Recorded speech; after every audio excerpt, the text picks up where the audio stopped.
Je m'apprêtais tout juste à faire une petite vidéo sur le pardon. Quand est survenu ce nouvel élément d'horreur d'un acte terroriste.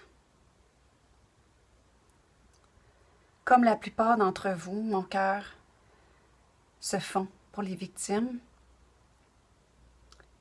et je prends ce moment pour entrer en moi et ressentir toutes les émotions qui émergent pêle-mêle.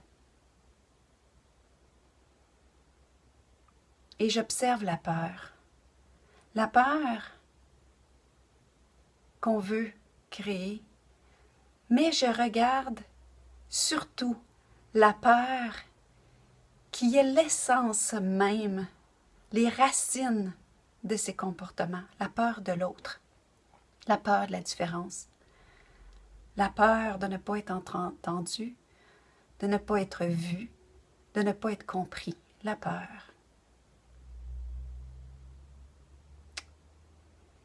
Et je suis le genre de personne qui va prendre ces occasions-là pour fouiller en dedans de moi et voir est-ce que dans des événements comme ça qui se passent plus loin, qui se passent ailleurs dans le monde, est-ce que à mon échelle personnelle, je peux faire une différence? Et ça m'oblige à regarder comment est-ce que la peur au quotidien, la peur de l'autre, prend des formes de violence en moi. Et longtemps, je me suis demandé dans ma vie, tu sais, on a les notions de la vie est un miroir, ce qui t'arrive, c'est parce que tu le portes. Et moi, je me disais, mais quand je vis de la violence ou de l'agressivité autour de moi, mais je suis une personne pacifique, je suis quelqu'un qui travaille à devenir le meilleur de moi, je porte aucune violence.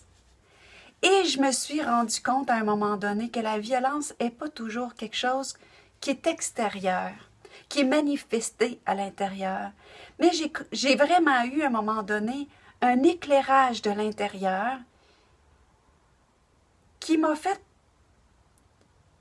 permis de faire une prise de conscience profonde sur la violence en moi. Et c'était des choses que j'avais déjà souvent entendues, mais que je n'avais pas saisies, parce que c'est souvent comme ça dans la vie, on entend des choses, on les réentend et on ne les saisit pas jusqu'à temps que le voile se lève et que notre conscience s'accentue. Donc, comment est-ce qu'au quotidien, je peux déraciner la violence en moi? En fait, j'ai vu que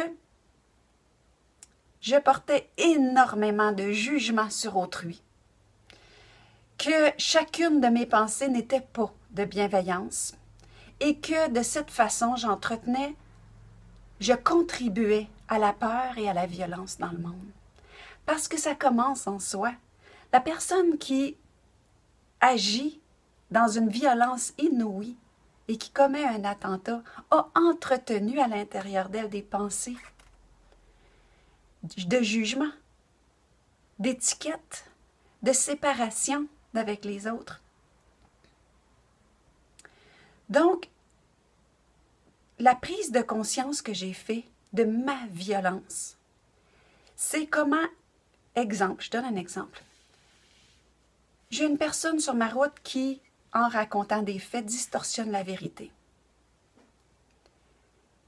Je deviens vraiment frustrée et je m'en vais chez nous et je pense à ça et j'entretiens et je rejoue le scénario et je l'étiquette et je me dis que ci et je me dis que ça. Et quand je prends conscience que je fais ça, stop. Je suis en train de développer la peur face à l'autre, la peur de ne pas être vu ou compris ou qu'on partage sur moi les choses comme je voudrais qu'on les perçoive.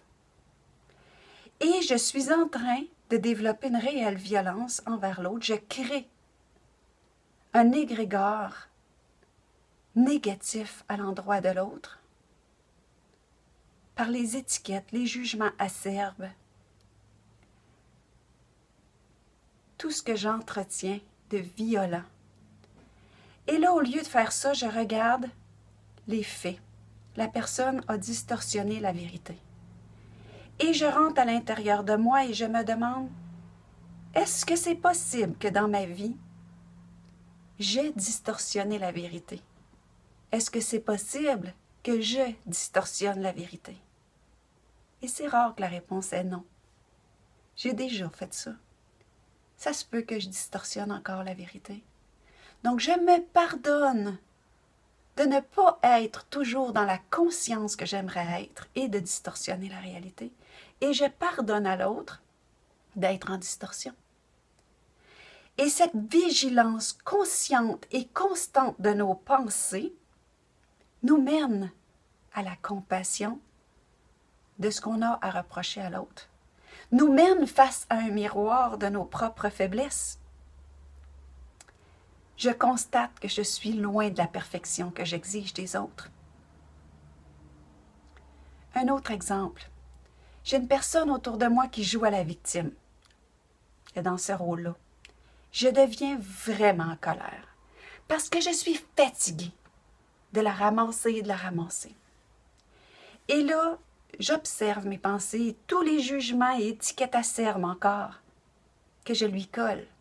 Donc que j'envoie encore des choses à son endroit et par lesquelles je contribue à la violence de ce monde.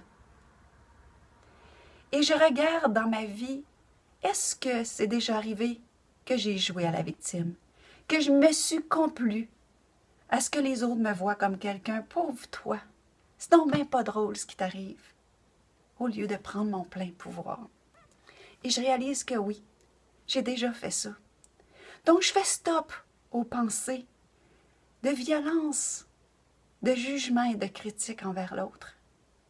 Et je m'accueille et je l'accueille dans la compassion, dans la bienveillance de son droit à être imparfait.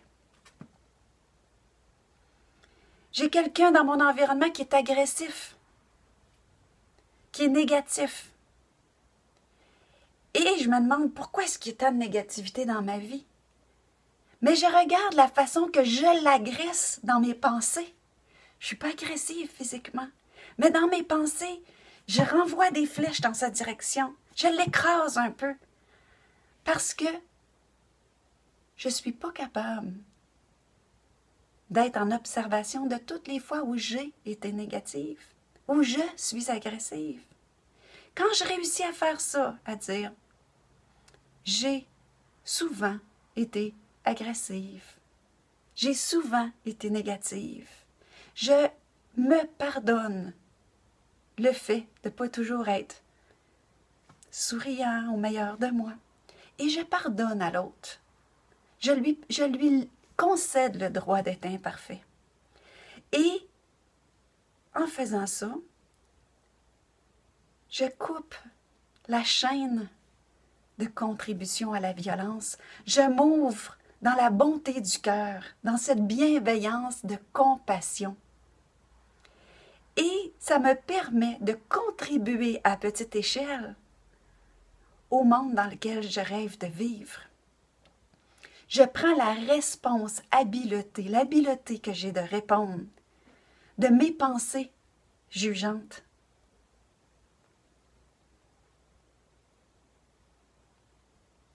Je vois que ce qui se passe dans le monde est un hologramme de ce qui se passe en moi. Et si on veut contrer la violence, on doit mettre un emphase dans les racines réelles de cette violence-là à une échelle qui est individuelle, même si on voudrait que ce soit à une échelle collective. Parce que ce qui fait le monde, c'est 7,8 milliards de petites consciences qui s'éveillent face à mes propres imperfections, face à ceux des autres. Donc, en espérant que ce petit tutoriel va vous permettre de voir comment est-ce que chacun, à notre façon, on contribue à la violence qu'on reproche au monde, à entretenir la peur de l'autre, la séparation d'avec l'autre, et comment est-ce que, par l'ouverture de cette conscience intérieure, pleine de bonne volonté, on peut changer les choses. Au plaisir.